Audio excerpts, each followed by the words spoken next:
Alors, je vous souhaite la bienvenue à cette émission du 3 septembre 2024, alors que on fait une rentrée. Je vous ai mentionné la semaine dernière qu'il n'y aurait pas beaucoup de changements parce que notre émission, le contenu de notre émission va demeurer tel qu'il est. La seule différence qu'il y a, c'est qu'à compter de ce matin, on se donne 15 minutes de plus pour avoir le temps peut-être de plus se jaser d'actualité parce que c'est notre mission, c'est notre objectif le matin de bien vous informer, particulièrement sur la scène locale et régionale.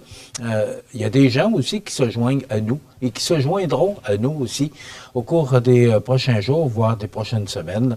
Il y a M. Carbonneau, de son prénom Jean, qui est notre directeur de production ici, qui, à l'occasion, nous fera des reportages sur ce qui se passe en ville. On sait que la semaine dernière, Jean nous a fourni un reportage sur les réparations sur le boulevard Taché, en avant du IGA. Qui s'allonge. On pensait bien là, que le boulevard Taché serait libre pour le carrefour mondial de l'accordéon, mais j'ai l'impression qu'en creusant, vous savez, c'est toujours la même chose, hein? En creusant, on découvre que peut-être que les tuyaux étaient peut-être plus amochés qu'on le croyait. Écoutez, ce sont des spécialistes, là. On va les laisser travailler, mais je vous cache pas que la circulation en fin de semaine était quand même perturbée. Donc, tout ça pour vous dire que à partir d'aujourd'hui, on ajoute 15 minutes à notre émission. Souvenez-vous qu'il y a quelque temps, on vous produisait une émission de 90 minutes.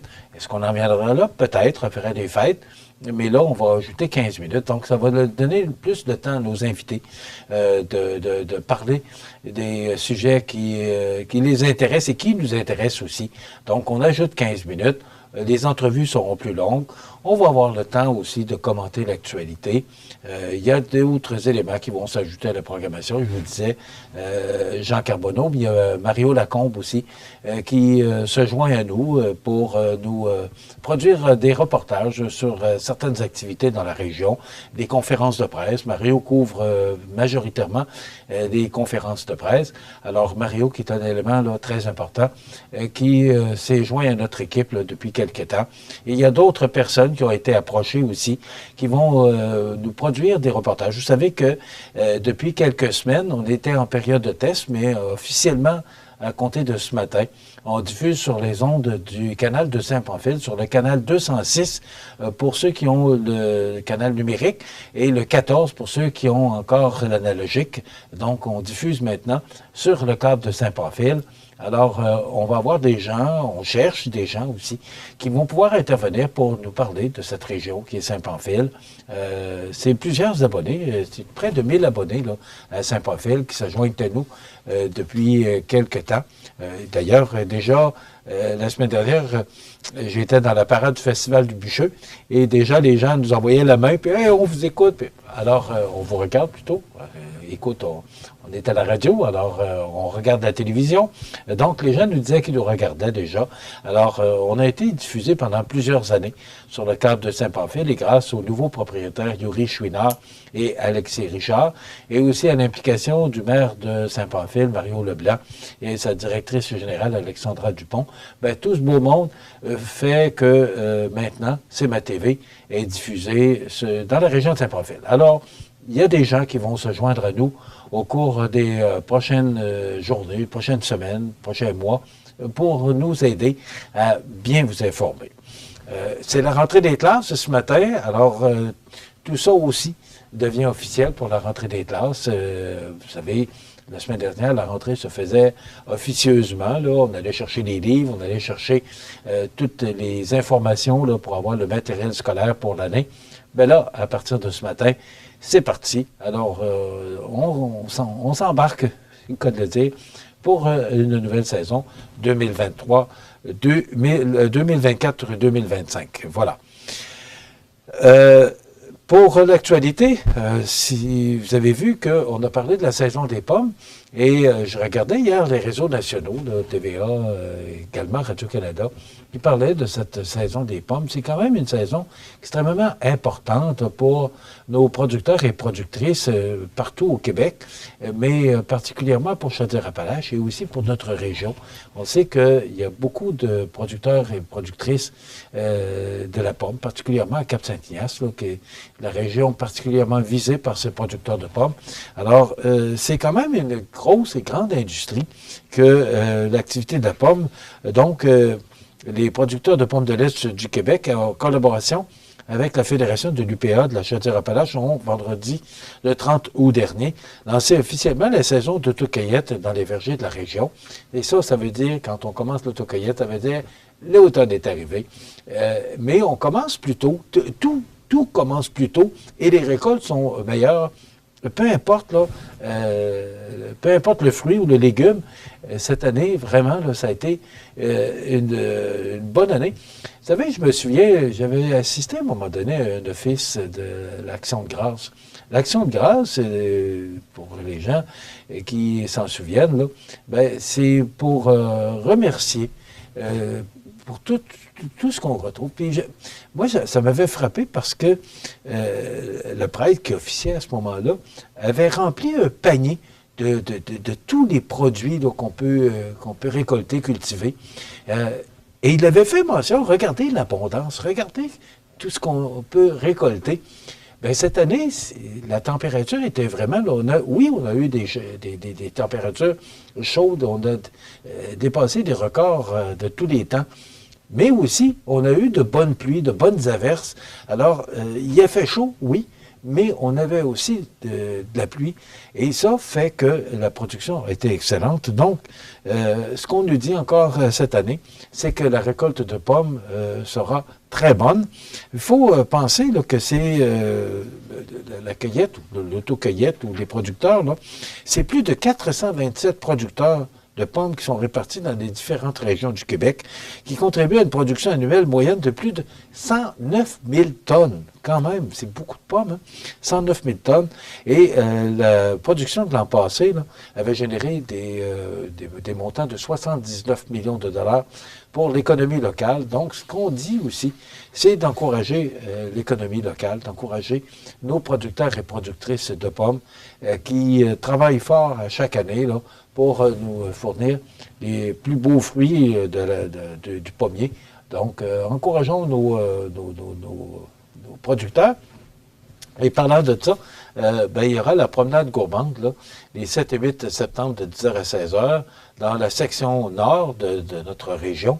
Et au sud, ce sera les 14 et 15 septembre, également de 10h à 16h. Donc, partez à la rencontre des producteurs, des transformateurs, des exposants participants à la promenade gourmande de Montmagny-les-Îles.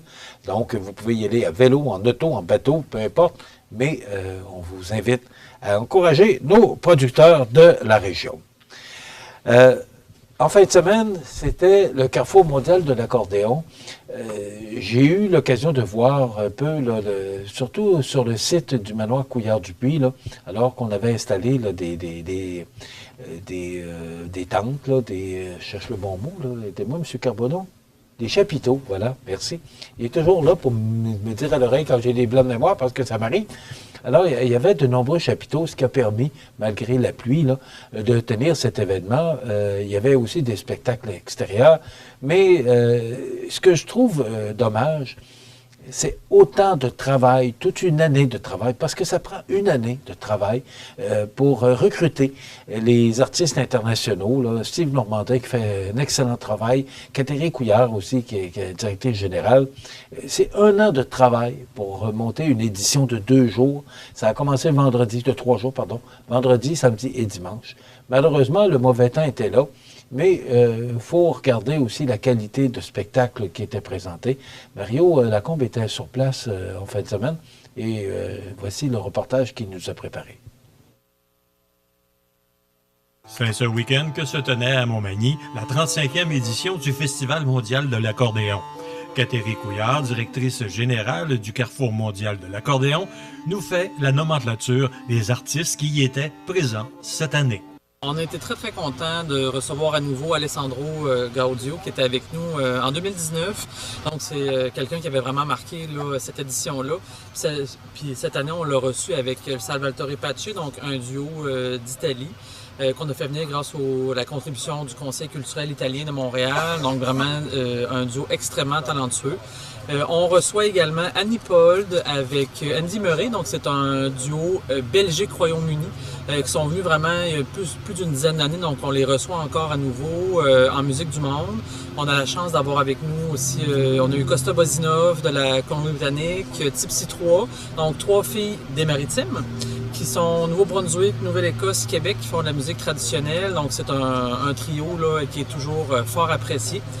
En musique classique, on a reçu pour la première fois Georgina Bognard, donc de la Serbie, ainsi que Raimondas Zviakievicius, donc de la Lituanie, qui sont avec nous là, pour représenter de la musique classique. C'est des gens qui font beaucoup de concours en Europe, là, qui sont très, très en vue, donc on a été très contents. De son côté, Sylvain Vézina d'Accordéon Mélodie nous parle des retombées du Festival mondial de l'accordéon dans la région.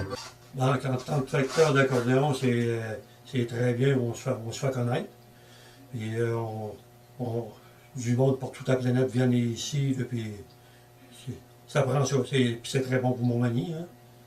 En terminant, Catherine Couillard nous fait part de ses souhaits pour l'édition 2025 du Festival mondial de l'accordéon. Pour 2025, ce qu'on aimerait faire, malgré les aléas de la température, on aimerait de plus en plus offrir des spectacles extérieurs, surtout en soirée. Bon, ça apporte une dynamique différente, une dynamique de festival pour un public aussi renouvelé, quelque chose qui brasse un peu plus. Donc, c'est vers là qu'on s'en va là, pour les prochaines années. Mario Lacombe au Festival mondial de l'accordéon de Montmagny pour CEMA TV. Alors, je veux dire bravo, félicitations là, à tous les gens qui participent au succès du Carrefour mondial de l'accordéon. Déjà, c'était le 35e ou la 35e édition. C'est un succès, mais bon, la mauvaise température, mais ça, on n'y peut rien. Et on va souhaiter là qu'il fasse plus beau l'année prochaine pour une autre édition. Et c'est quand même des retombées économiques importantes pour notre région, que ce soit le Carrefour mondial de l'accordéon ou encore que ce soit le Festival du Bûcheux. Il y avait du monde là la semaine passée, ça n'avait pas de bon sens. Donc, ce sont des retombées économiques importantes pour nos régions et c'est le fun aussi de voir les gens qui participent. On s'arrête quelques instants. On apprenait ce matin par les réseaux nationaux et aussi par le Journal de Québec qu'il y a eu un début d'incendie dans une salle technique du Château Frontenac qui a forcé l'évacuation de l'hôtel ce matin. Donc, je ne sais pas si vous avez vu des images, là, mais ça fait drôle de voir les gens qui sont obligés, parce que c'est la règle et c'est important de le faire, là, que les gens doivent évacuer pour être certains là, que les gens sont en sécurité. Donc, les pompiers qui ont été appelés peu avant 5 heures pour un dégât d'eau et de fumée du 14e étage de l'établissement situé sur la rue des Carrières. Selon le Journal de Québec, étant donné la valeur patrimoniale du bâtiment, le service de protection contre l'incendie de Québec a déclenché une 3e alarme pour maîtriser rapidement la situation. Un total d'environ 70 pompiers ont été déployés. Arrivés sur place, les sapeurs ont constaté que les flammes étaient limitées à une salle technique où les gicleurs étaient déjà en fonction. Et vers 6 heures, l'aggravation non probable était déjà donnée. Donc, aucun autre secteur n'a été touché par le feu, probablement que des dégâts d'eau, mais on sait que l'eau fait beaucoup de dégâts. Alors, voilà, début d'incendie là, qui a été rapidement maîtrisé, qui se serait déclaré dans la salle technique du château Frontenac du 14e étage. Donc, pas de blessés, c'est ce qui est important. Alors, c'était dans le Journal de Québec de ce matin. Vous avez sûrement entendu parler de cette tragédie qui est arrivée jeudi passé.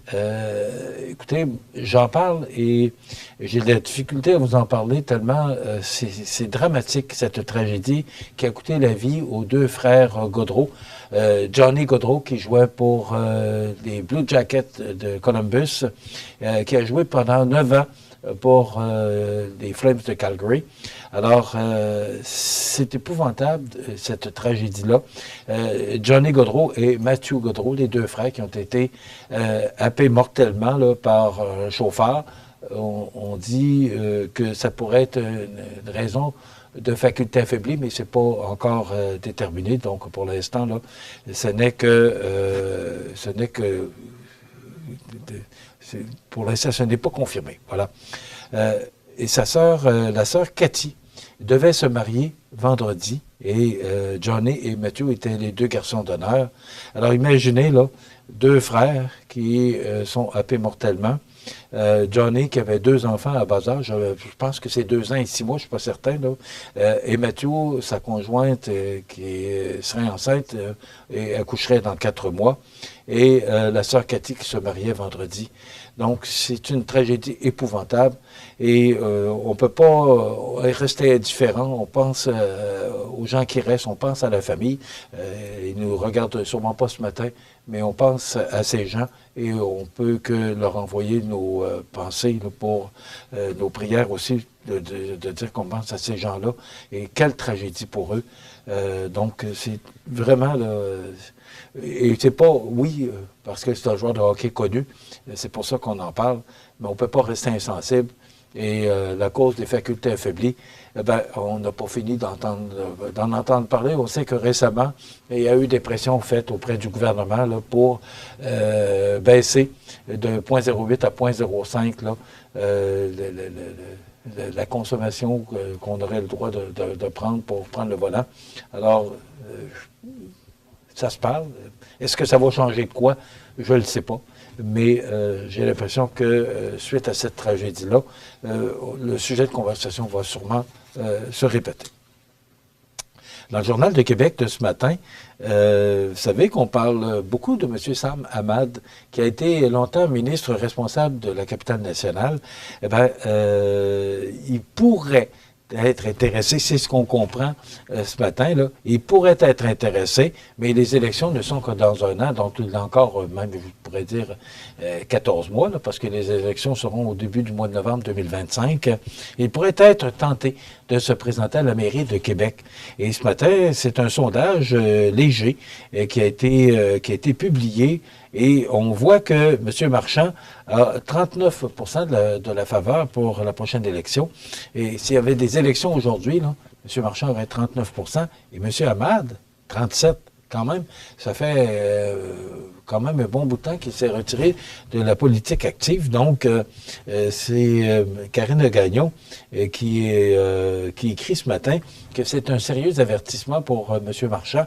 Vous savez qu'il n'y a pas ça facile, M. Marchand, mais il y a beaucoup de dossiers, là, que ce soit le tramway, parce qu'il a travaillé fort là, pour que ce projet-là se réalise. Il va se réaliser, mais pas au complet, mais quand même, M. Legault a donné son feu vert là, pour que le projet démarre. On ne sait pas quand il va le démarrer, on ne sait pas quand l'argent va être donné. Je pense qu'on est un peu habitué avec ça, avec le parti de la CAQ, là. Mais quand même, M. Marchand a gagné des points là-dessus. Mais il aura de l'opposition.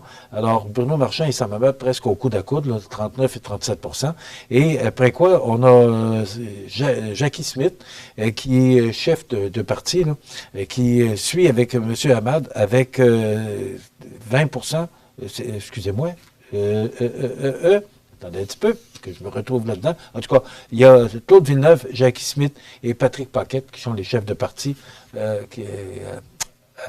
la Ville de Québec, qui pourraient, en tout cas, il y a des sondages, ils font partie du sondage, là, et c'est 5 et 3 là, donc c'est vraiment, la lutte se ferait plutôt avec M. Marchand et M. Ahmad, mais il y a peut-être d'autres personnes qui vont se présenter aussi. Mais voilà, ça complète déjà notre émission pour ce matin.